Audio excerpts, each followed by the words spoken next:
What's up guys, YST here and welcome back to another Raid Shadow Legends video. And today we've just been given the news about the upcoming 10x champions in the event that should be starting this Friday, October 21st from Ancient, Sacred and Void Shards. Now this is going to be an ally protection 10x event and there's actually a great amount of champions in this list. But it's also going to coincide with a guaranteed champion event, which I know you guys are a big fan of from community posts. And it's actually from Void Shards. Do you guys want to guess it before we go into it? It's actually going to be Fortus, the new Void legendary that we had in the recent patch. And from playtesting him on the test server, when we had access to him, he was a bit underwhelming in terms of damage output and never really reached my expectations anyway.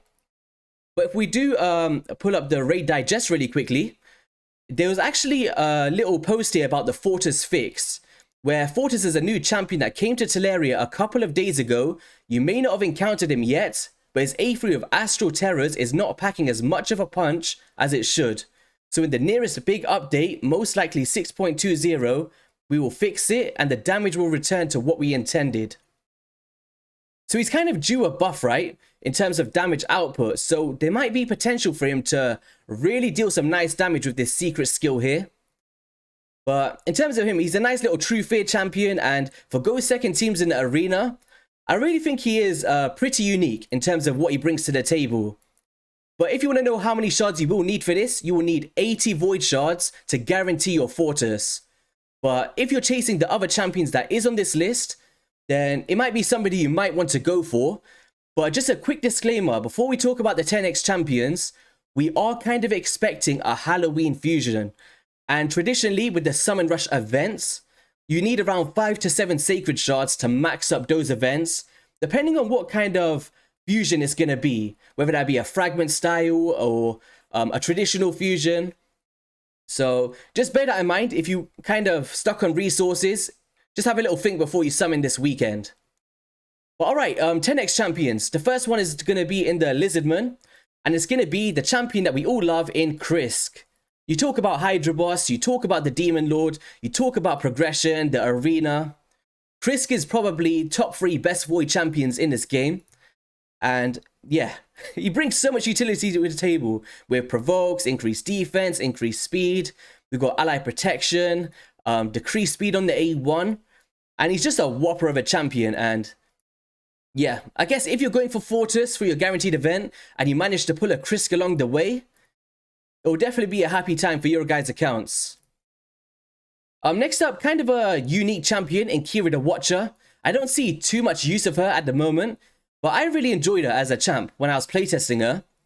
And basically, she's got an ally protection and increased defense on a free turn cooldown. Really strong for Demon Lord. We've got an AoE for decreased accuracy, maybe for Iron Twins or Bomber for instance, to get those debuffs out, or the Hydra Boss. We got a decreased attack on the A1, which is consistent. But with the passive here, whenever an ally is attacked while under an ally protection buff, places a 50% decreased attack debuff on the attacker for 1 turn. So kind of like a budget Krisk vibe if we just go into his passive. So we're going to Krisk. So with him, he places a 60% drop defense and decreased attack. So Krisk is better, but Kirita Watcher can have some value for damage mitigation. Next up is actually one of my favorite champions in the game, and it's Snick Track. And if you guys do want to see a video on him, I've got one prepared, so make sure you guys drop a little subscription so you don't miss out on that upload. But this champion can place a decreased attack before attacking if the target is under a leech, which makes this really strong for Affinity Clan Boss, Iron Twins Fortress, and the Hydra Boss. We got an AoE decreased speed with a nice shield. We've got ally protection and reflect damage, which is a little bit underwhelming in terms of how much it does reflect, but it does trigger the passive, which can allow you to place a leech on the attacker if your targets are under reflect damage when hit. So yeah, I'm a huge fan of Snick Track, aesthetically, kit-wise, and definitely a champ that I think is nice to have on your accounts for sure. Okay, next up in the epic category, I believe it's a High Elves champion. Yes, so we got Andrisia. And you may have seen MTG Jedi use it in their faction games, which was pretty fun. But we've also got a, where is it?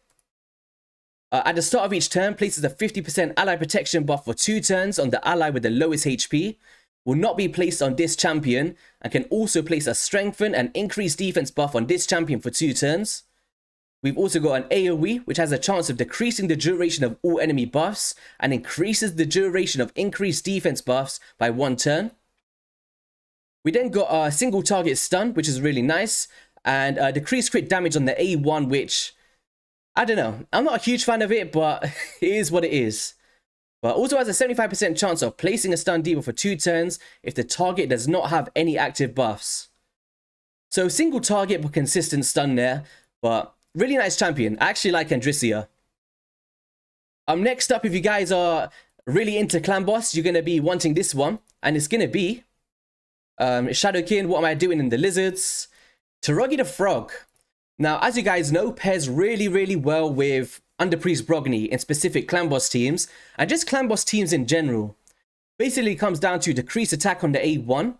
We've got an AoE provoke for secret rooms or specific scenarios like the faction wars. But we got the ally protection and the shield in the same ability, guys. Now, this is unique, and it's really hard to kind of get this in a champion.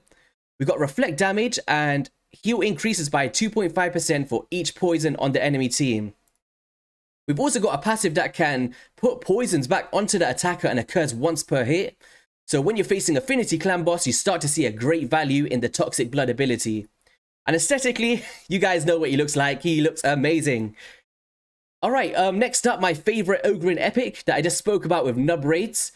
And that is the only epic counterattack champion in the game in Skullcrusher for AoE. And he has got an ally protection and a counter on his A2 on a 3-turn cooldown. That's pretty much all you want this dude for, guys. And also an unshakable passive that can decrease the duration of all debuffs on this champion by 1 turn at the start of each turn. Which can be really nice for specific setups in the Demon Lord, when you're trying to like set up your presets, for example, take off that stun and get your team into rhythm. Or also in the Hydra boss, where you can decrease the duration of like a True Fear, for example. So, unshakable passive, pretty unique, but mainly the counterattack on this champion. Final champ on the list is actually from the Knight's Revenant. I keep thinking he's undead. I'm not sure why he's not, but we've got Miscreating Monster, guys. Probably not used as much as he was like a year ago, but still a really phenomenal Spider champion, Faction Wars champion, and just support for your team in general for progression. Comes down to a drop defense and has a chance of placing a stun if they're under that.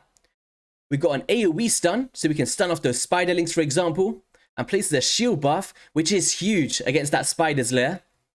And then an ally protection buff on all allies except this champion for 3 turns, with a continuous heal buff. Also with the Spooky Groan, places a fear debuff on the attacker for 1 turn when attacked while under ally protection.